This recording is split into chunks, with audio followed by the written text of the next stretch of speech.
Hey, it's late August, the evenings are finally starting to cool down, and that tells me that one of the highlights of my hunting year is just around the corner, and that is the dove opener on September 1st.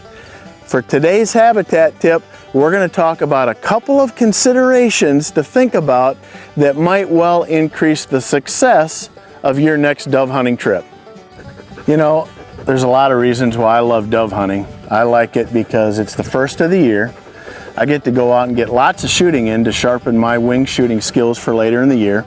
I can sharpen my favorite dog's skills as well. It's a great family event, and what a great event for taking youth, young boys and girls, out and mentoring them into the sport of wing shooting.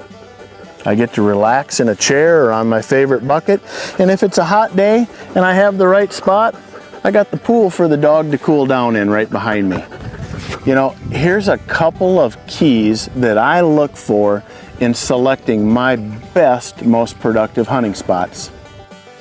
In dove hunting, just as in wildlife management, it's all about the habitat. When selecting a great dove hunting spot, I look for 3 dove habitat factors. You're going to need to have one of 3 types of areas.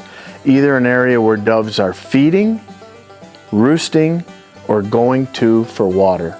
Watering areas like this windmill and stock tank are some of my favorites.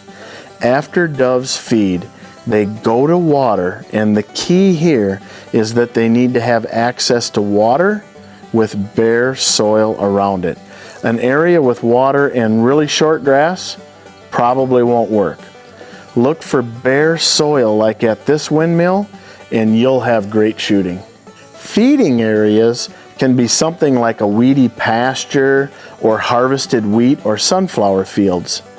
Doves are going to go to these areas to feed in it if it has 2 things: seeds laying on the ground, and it has bare soil that will allow the doves to move freely around while they forage for food and rest.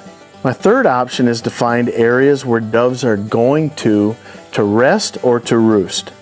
These areas are often highlighted by having dead or dying trees with bare branches, and they're often pretty close to their feeding areas.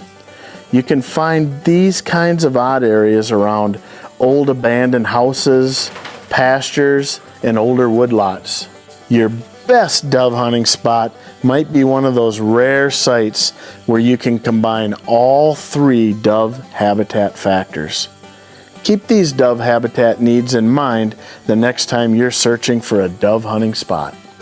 I hope these tips are going to help you the next time you head out into the field on a dove hunt this fall, because time out dove hunting with family, friends, a good bird dog, or better yet, mentoring a young boy or girl into the sport of wing shooting, hey, that's a great time in the outdoors.